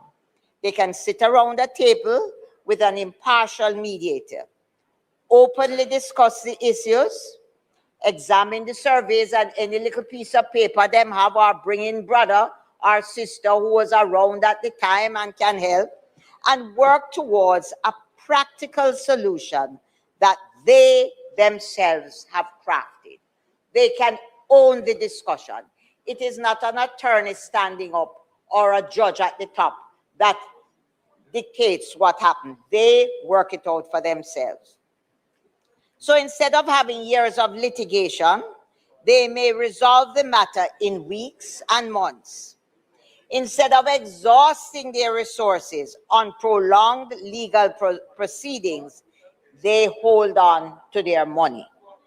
More importantly, instead of destroying relationships between neighbors or family members, they preserve the peace and goodwill that are so essential to our communities.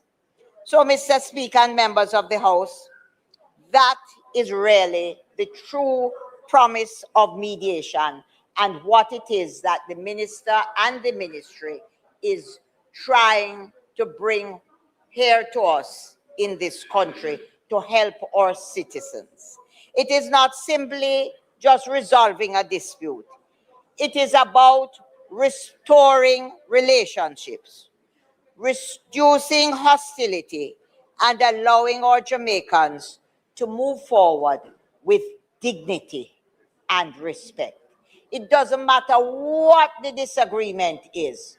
We ought to learn and encourage each other to move forward with dignity and with respect.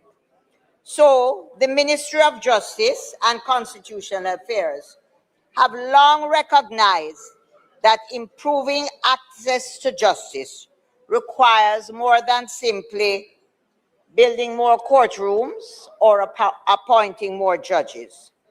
It requires providing our citizens with effective alternatives that are timely, affordable, and centered on the needs of our people who are seeking justice.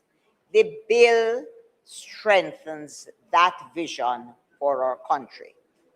By encouraging greater use of mediation, we can reduce unnecessary litigation, ease pressure on our courts, shorten the time taken to resolve disputes, and allow the judicial resources to be directed towards matters that truly require judicial determination.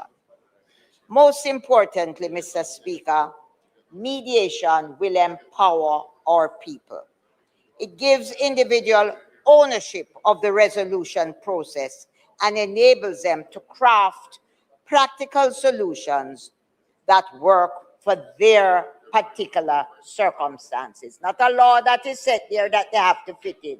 They will discuss and find some way to resolve their differences. So, members, I want to use this opportunity to encourage all Jamaicans to embrace mediation as the first option wherever it is appropriate so to do, and to encourage all of us, but I don't think I need to encourage us. I feel that we do, all of us, despite the various suggestions, and there are suggestions that are made that we can take into account at committee stage. But I do believe that all of us as members support this bill. Choosing mediation is not about avoiding justice. It is about pursuing justice in a manner that is constructive, collaborative, and forward-looking. It demonstrates a willingness to listen, to understand, and to find common ground. These are qualities that strengthen not just our justice system, but our democracy and our society as a whole. So as we continue to advance constitutional and the justice sector reform, legislation such as this bill reminds us that justice is ultimately about serving people. It is about ensuring that every Jamaican has meaningful access to fair, effective, and timely dispute resolution. Mr. Speaker and members of this House, as I said, I'm confident that this bill will make a lasting contribution to the administration of justice in Jamaica and to the promotion of a more peaceful, resilient, and cohesive society. I therefore recommend and ask that we pass this bill.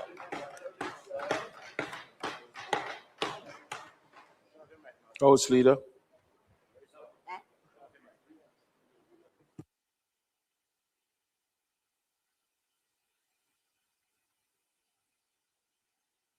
Member from St. James, West Central.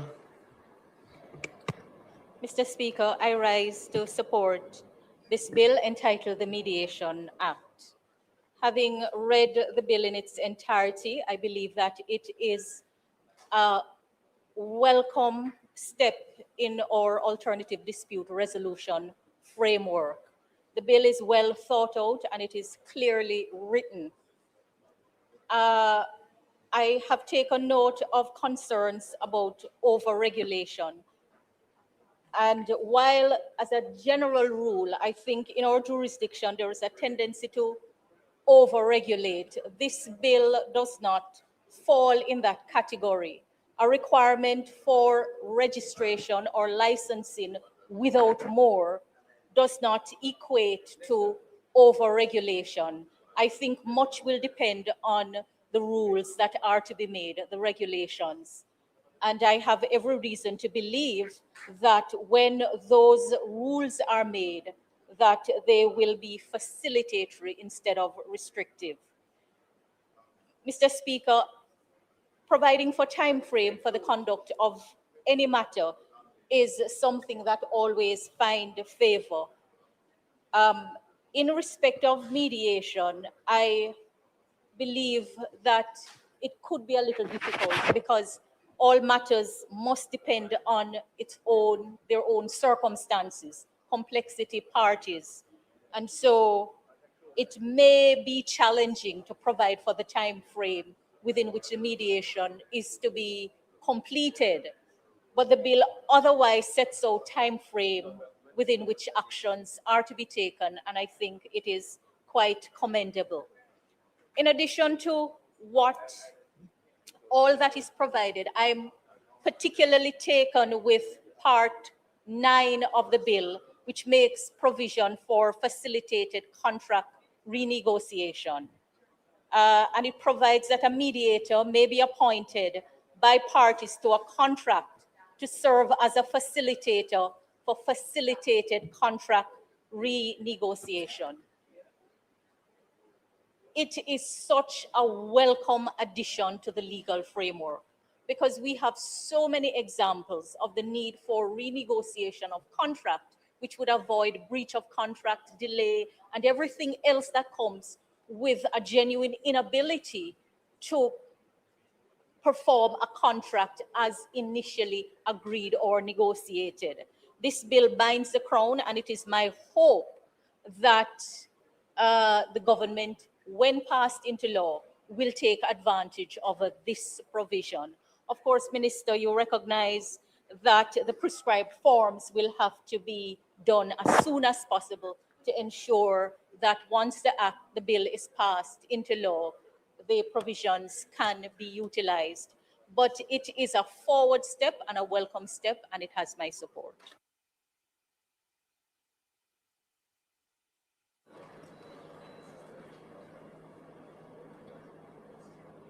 Mr. Speaker, I'm planning to close the debate, but the committee stage will be taken next week because there's some slight amendment as proposed by the member from Northeast St. Elizabeth, which I agree with some of them. I will speak to it.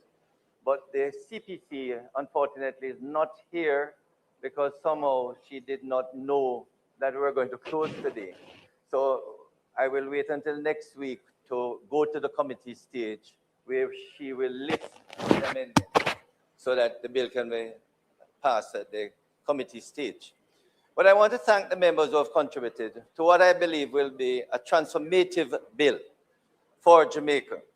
Let me deal with the members of the opposition first, starting with my friend and colleague from Northeast St. Elizabeth. I must tell you, I agree that we should use ordinary instead of arbitrary. And also that we should put at 11.2 or in lieu of payment 6 months. I don't know how that slipped me. So the CPC, I was in contact and somehow we will address that at the committee stage. I don't agree with you though that the age should be reduced to 18.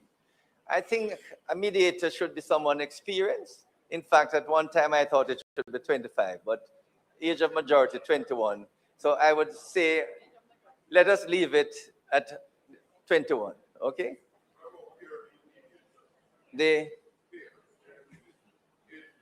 Not a problem. But you see, and let me get straight to that point. Both the member from Southeast St. Anne, and also the member from South and Southwest speak of regulation and whether or not certification means we're going to regulate mediators. The truth of the matter is that we want everybody to be a mediator. When you see a quarrel, when you see a dispute, you know, I hope people take the opportunity to learn about the principles, practice, and the strategies of mediation, so that whether it is in here, whether it is on the street, if the opportunity of a dispute arises, anybody should really, if they know little about mediation, assist. So that the idea, as the member from Southeast St. Anne pointed out, mediation is time immemorial. You know, I mean, pastors do that counseling. You do that in the schools. The guidance council bring parties together. These are forms of mediation, and what we're hoping is that this mediation will promote it fully, so that persons can actually be trained as mediators, even if they don't want to become certified. So indeed, the member from South St. Andrew, I have encouraged persons to learn about mediation.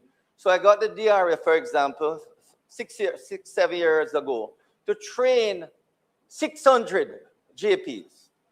None of them really want to be practicing mediators, but I wanted them to know about mediation. It's the same as I've said, which has started this week. I want about 20 persons in the Administrator General to be trained in mediation, because parties come there and quarrel and want to fight inside the office. So they will be mediators, they will be trained, they may not want to be certified, but at the end of the day, they would at least understand how they can practice mediation. And I hope all of us in here will learn about the practice of mediation and how it can help to really ease and solve disputes. Where the regulation will be, member, is those persons especially who are going to charge, and those who are referred by the Supreme Court or the parish courts. So you need for those mediators to be certified firstly, and we have a registry of them. And if community mediation takes off, or where business places have a problem and they want a trained, certified mediator to assist within the business, then they can usually look at the registry or get from a mediator service provider. At the moment, you only have one, the DRF, but we are hoping there will be others who can find a certified mediator to be able to assist the parties, and they can charge. So what that bill in particular does for the member from Southeast St. Anne, you can practice mediation, and everybody should. But if you're going to charge, you must be certified and registered. So that is the only regulation where persons who charge, they must be certified and on the registry. Anyone else who wants to practice mediation can do so, but they must charge. Okay, that's the difference. Now, in relation to my friend from West St. Andrew, arbitration has not taken off, but as the member from South St. Andrew says, we really want Jamaica to be an arbitration mediation center, just like Singapore. And you have combinations of mediation and arbitration. For instance, you have MedArb, where the parties, once they agree to mediation, they can actually say, if we can't come to a settlement, they sign before and agree that the mediator can then be an arbitrator. So the arbitrator can make a decision. But that is with the consent of the parties. And so you have various combinations, MedArb, ArbMed. If in an arbitration you can't get along, you ask that the parties really try mediation before anything. But the essence of mediation is a win-win for the parties. The idea is that the parties can talk out the issues and come to a settlement that is satisfactory to both of them. Because if it is not satisfactory to both of them, then they don't have to sign anything. You move on. That's the end of it. You can go to court after that. And what the law provides is that if you participate in mediation, and as the member from South Carolina say, try it before you start an action in court. Because if you try it and you succeed, you save a lot of costs going to court. But if you fail, nothing in the mediation can be brought up in court. All of that can be dealt with. And so my friend from Minister Tufton has pointed out that we need more of this community mediation to keep families from fighting one another, neighbors from fighting one another. Huge amount of domestic violence, and actually violence, is because people can't settle their differences. And this is why, colleagues across this parliament, we all have to think about how we can promote this mediation. Because if we do a lot of domestic disputes, not even so much commercial, because they can settle their contracts and what have you. And we urge them to use it. But the domestic disputes, the homes, unfortunately, are becoming war zones. And we need for these families to really seek help. And we're hoping with restorative justice, victim services, and no mediation, parties have more access to services which can assist them. Now, the member from Hanover mentioned about time. Truth of the matter, you can't really set a time as to how long it should take. Most mediation now are done within a 1-2 hour period. But the truth of the matter is, it depends on the complexity of the matter. I suspect that there are complex matters that can take days. There are simple matters that can take an hour. Right? Extension, no. So one of the reasons also, members, why I want for the regulation to be there is that the Ministry of Justice have started 3 years ago to pay mediators.